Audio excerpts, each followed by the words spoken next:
Assalamualaikum warahmatullahi wabarakatuh.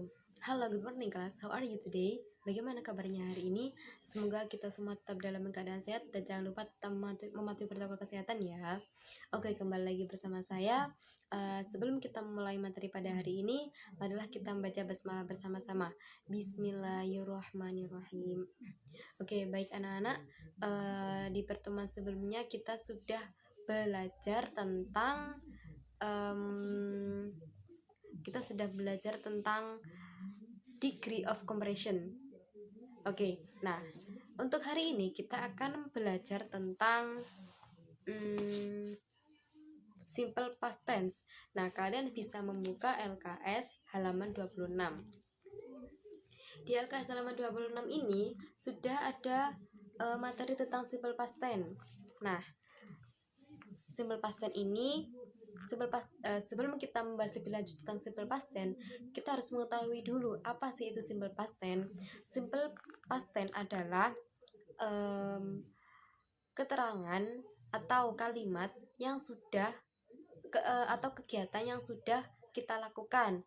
Nah, misalnya kemarin kita telah membaca buku. Nah, itu namanya simple past tense karena sudah kita lakukan kemarin, seperti itu. Nah, di LKS ini ada dua kolom. Kolom yang pertama adalah nominal sentence, kolom yang kedua adalah verbal sentence. Nah, perbedaannya apa? Kalau nominal sentence di sini untuk kata sifat atau kata keterangan, sedangkan kalau verbal sentence di sini untuk kata kerja. Kata kerja itu seperti berlari, menulis, mencuci. Nah, itu kata kerja. Sedangkan kata sifat itu seperti manis, cantik, baik. Itu kata sifat. Nah, mari kita mengetahui rumus-rumusnya. Untuk nominal sentence dan verbal sentence ini ada tiga, yaitu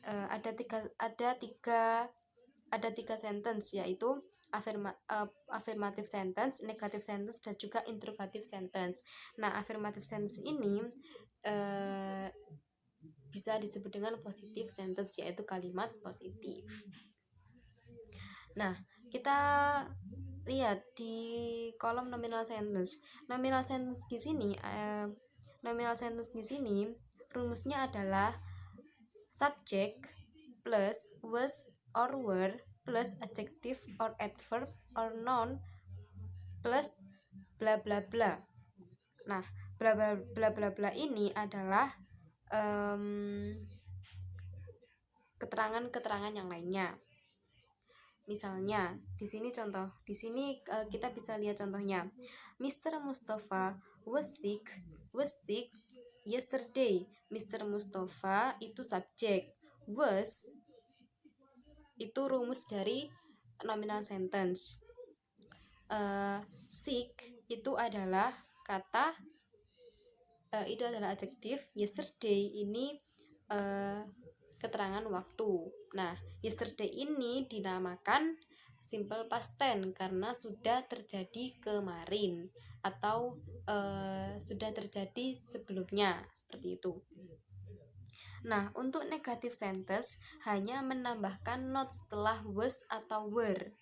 Nah, sedangkan interrogative sentence ini dibalik, antara kalau yang afirmatif dan juga negatif kan subjek dulu baru was atau were, sedangkan interrogatif ini was atau were dulu baru subjek. Contohnya di contoh yang pertama, was Mr. Mustafa sick yesterday? Apakah Mr. Mustafa sakit kemarin? Nah, untuk contoh yang kedua, they were angry, mereka marah. Untuk kalimat negatifnya, they were not angry, mereka tidak marah. Untuk kalimat interrogatifnya, were they angry, apakah mereka marah? Seperti itu. Nah, was atau were ini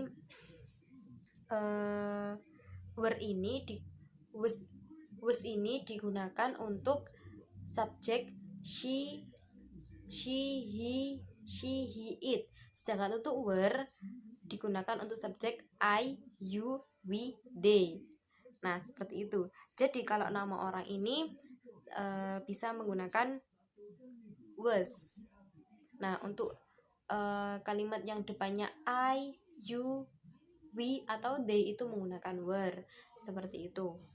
Sampai sini paham adik-adik? Nah, untuk kolom yang kedua adalah verbal sentence. Verbal sentence di sini sama dengan nominal sentence, ada kalimat positif, negatif, dan juga interrogatif. Nah, untuk kalimat positifnya, rumusnya adalah subjek, verb 2 atau verb 2, objek, adverb, plus bla bla bla. Untuk contoh negatifnya, subjek did not plus verb 1, objek, plus adjektif.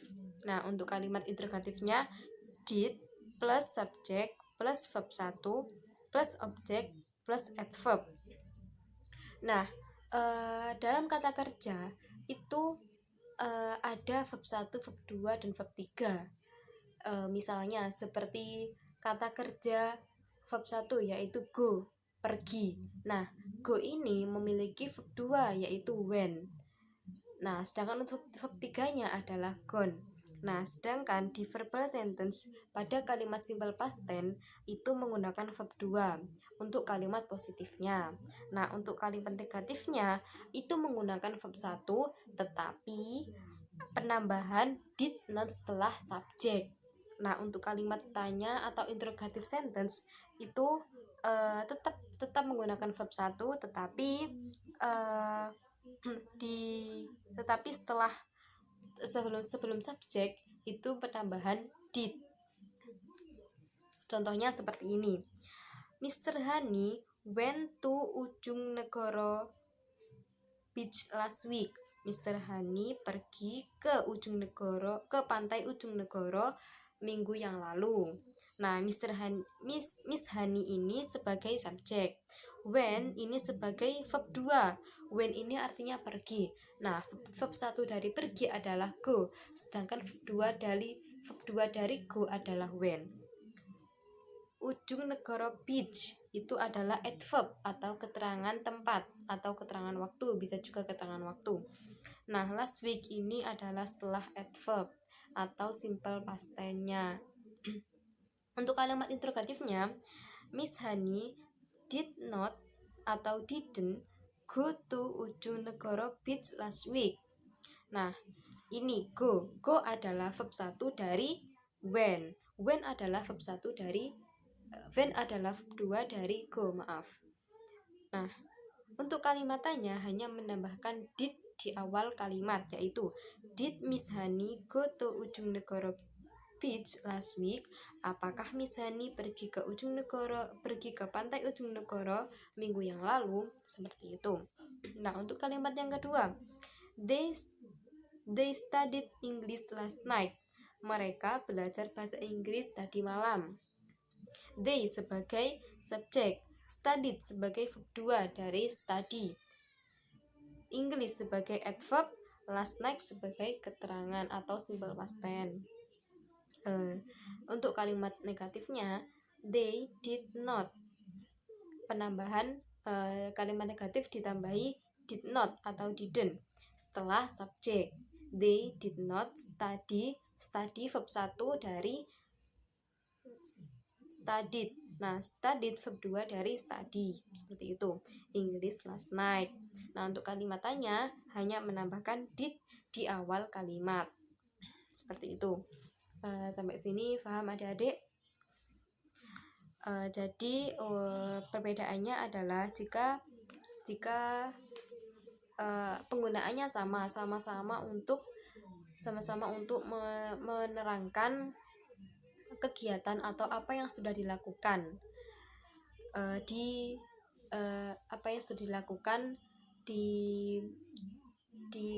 kemarin atau minggu yang lalu atau beberapa bulan yang lalu, seperti itu.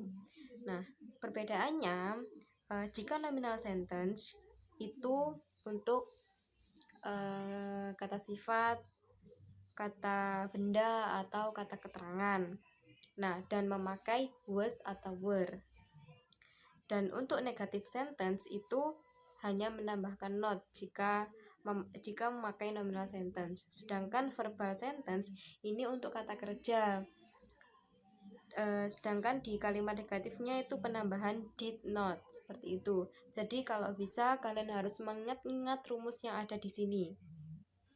Karena ini menjadi pedoman kalian untuk misalnya nanti ketika kalian ada soal tentang simple past tense. Nah, jika kalian bisa mengerti atau memahami rumus-rumus ini, kalian akan paham, kalian akan bisa mengerjakannya seperti itu. Baik, jika penjelasan dari saya menurut kalian kurang, kalian bisa tanya dan kalian bisa search di Google atau di YouTube karena di sana banyak materi tentang simple past tense atau contoh-contohnya. Mungkin itu saja yang bisa saya sampaikan. Dan untuk tugasnya nanti akan saya share di kolom tugas dan silahkan kalian mengerjakan sesuai contoh yang akan saya berikan nanti di kolom tugas. Baik, mungkin itu saja yang bisa saya sampaikan. Kurang lebihnya mohon maaf. Wassalamualaikum warahmatullahi wabarakatuh.